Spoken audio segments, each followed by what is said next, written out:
আমাদের বাঙালি জাতির শেষ নবী হজরত শেখ মুজিবুর রহমান, যার উপর নাজিল হয়েছিল আওয়ামী সংবিধান, শেষ আসমানি কিতাব। উনি মারা গিয়েছিলেন 1975 15ই আগস্ট। আগস্ট মাসে উনি মারা গিয়েছিলেন। ইতিহাসের পুনরাবৃত্তি আপনি আবারও ঘটাতে চাচ্ছেন? আপনি কি জানেন এই আগস্ট মাসে যদি আপনি মারা যান, তাহলে সাবেক আমাদের বাঙালি জাতির শেষ নবী যে আছে, ওনার পুনরাবৃত্তিটা আপনার মাধ্যমে শেষ হবে।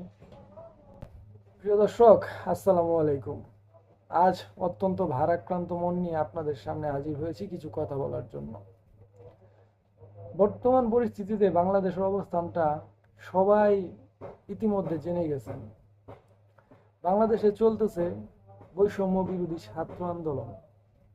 ছাত্রদের দাবিটা কি ছিল? কোটা সংস্করণ। এই কোটা সংস্করণটা এইভাবে বিস্ফোরিত হবে বাংলাদেশের সরকার বুঝতেও পারেনি। আমি অত্যন্ত চিন্তার ভিতরে আছি। জুলাই থেকে শুরু হয়েছে, এখন এটা আগস্ট মাস। আমাদের বাঙালি জাতির শেষ নবী হজরত শেখ মুজিবুর রহমান, যার উপর নাজিল হয়েছিল আওয়ামী সংবিধান, শেষ আসমানি কিতাব, তার সূত্র ধরেই তার কন্যা হজরত শেখ হাসিনা মাননীয় প্রধানমন্ত্রী বাংলাদেশ। আচ্ছা দিদি, আপনি কি জানেন হজরত শেখ মুজিবুর রহমান আমাদের বাঙালি জাতির শেষ নবী, উনি মারা গিয়েছিলেন কবে? হয়তো আপনার মনে নেই, আমি স্মরণ করিয়ে দিচ্ছি। উনি মারা গিয়েছিলেন 1975 15ই আগস্ট। আগস্ট মাসে উনি মারা গিয়েছিলেন। বৈষম্য বিরোধী ছাত্র আন্দোলন শুরু হয়েছিল জুন মাসে, যেটার সমাধান আপনি জুন মাসেই করতে পারতেন। এখন সমাধানের জন্য ছাত্র সমন্বয়কদের তাদের গার্জিয়ান সহ আসতে বলতেছেন, বৈঠক করবেন, সমঝোতা করবেন। মাননীয় প্রধানমন্ত্রী হজরত শেখ হাসিনা, আপনি নিজে কি ভাবতেছেন? আপনি যে পরিমাণ হত্যাযজ্ঞ চালিয়েছেন, কত মায়ের বুক খালি করেছেন, কত সন্তান তার বাবাকে হারিয়েছে, কত বাবা তার সন্তানকে হারিয়েছে। আপনি শিশু পর্যন্ত নিস্তার দেননি। শিশু হত্যার মতো জঘন্য কাজও আপনি করেছেন। আপনি জাহিলিয়ার যুগে চলে গেছেন। আপনি কি করে এসব করতে পারলেন? আপনার কি বিবেকে একবারও বাঁধলো না? আমি তো পুলিশকে দোষ দিব না, আমি আমাদের দেশের কোনো ধরনের কোনো সশস্ত্র বাহিনী, কোনো বাহিনীকে দোষ দিব না, কারণ আপনার ওয়ার্ডারেই এরা এই সব ঘটনা ঘটিয়েছে। আপনার মাথায় একবারও ঢুকে নাই এটা আগস্ট মাস? আপনার বাবা এই আগস্ট মাসের 15ই আগস্টে মারা গিয়েছিল। ইতিহাসের পুনরাবৃত্তি কি আপনি ঘটাতে যাচ্ছেন? আমি আবারও রিপিট করতেছি, ইতিহাসের পুনরাবৃত্তি আপনি আবারও ঘটাতে চাচ্ছেন? আপনি কি জানেন এই আগস্ট মাসে যদি আপনি মারা যান, তাহলে সাবেক আমাদের বাঙালি জাতির শেষ নবী যে আছে, ওনার পুনরাবৃত্তিটা আপনার মাধ্যমে শেষ হবে। যদি আপনার মৃত্যুটা অথবা আপনার পদত্যাগটা এই মাসে ঘটে, আমি পদত্যাগ বলবো না, কারণ হচ্ছে পদত্যাগ করার পরেও আপনার নিস্তার নেই।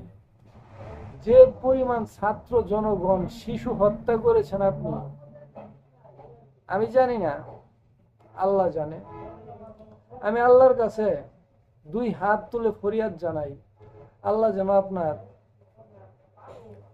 আমার দাদার যে পরিমাণ চুল আছে, দাদার মাথার যে পরিমাণ চুল আছে, সেই পরিমাণ হায়াত আপনার দিয়া দেয়, যাতে করে আপনি আমার দাদার চুলের সমপরিমাণ বছর বেঁচে থাকেন, আমি আশা করি।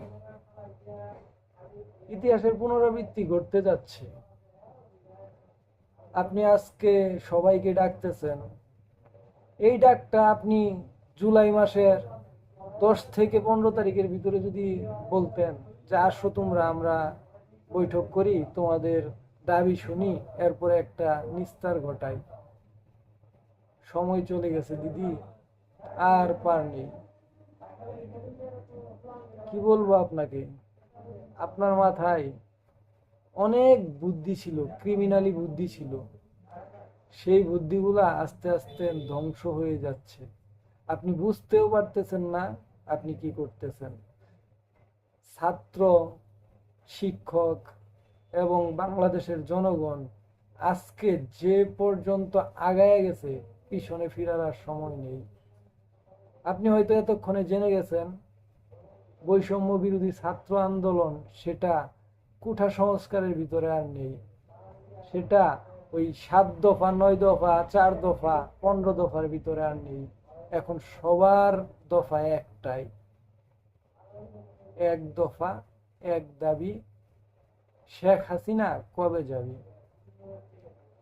ও আরেকটা কথা, আমি যে বললাম আমার দাদার মাথায় যে পরিমাণ চুল আছে তত বছর আপনি বেঁচে থাকেন, সত্যি কথা বলতে কি আমার দাদা টাকলা, মাথায় একটা চুলও নাই। আমি চাই না আমাদের বাঙালি জাতির শেষ নবী, যার উপর নাজিল হয়েছিল শেষ আসমানি কিতাব আওয়ামী সংবিধান, তার কন্যা আপনি আপনি এত দ্রুত মারা যান। আপনি এত দ্রুত মারা গেলে আমাদের পথ দেখাবে কে? ধন্যবাদ। তারপরও মস্তিষ্ক দিয়ে একটু চিন্তা করে দেখবেন কি হয়। আমি নিজে একজন আওয়ামী পরিবারের সদস্য, তারপরও আমি আজকে এই ভিডিওটি ছাড়তে বাধ্য হচ্ছি। আমি জানি না আগামীকালকে কি হবে, কি ঘটতে যাচ্ছে। চুপ ছিলাম, আপনার পক্ষে ছিলাম, কিন্তু আজকের পর থেকে আপনার পক্ষে থাকলেও আমার বিপদ, যদি না থাকি তারপরও আমার বিপদ। আমার ভিতর অন্তঃসত্ত্বা জাগ্রত হয়ে যাচ্ছে। আমি ছাত্র না, আমি এখন ছাত্রর বাবা হয়ে গেছি। আমার সন্তানের ভবিষ্যৎ গড়ে দেওয়ার জন্য আমাকে অবশ্যই মাঠে নামতে হবে, বাধ্যতামূলক। আপনারা যারা আমার ভিডিওটি দেখছেন, সর্বস্তরের জনগণ যে যেখানে আছেন, সেইখান থেকে আপনারা আগামীকালকে থেকে যে অসহযোগ আন্দোলনের শুরু হচ্ছে, সেই আন্দোলনে যোগ দিবেন, এটা আমার আশা। আমি শেখ হাসিনার পতন চাই না, শেখ হাসিনা ভালো থাকুক সেটা চাই, কিন্তু দেশের সর্বপরিস্থিতির সংস্করণ চাই। আমি না, শুধু সারা বাংলার প্রত্যেকটা জনগণ এর সংস্করণ চাই। ধন্যবাদ, ভালো থাকবেন সবাই।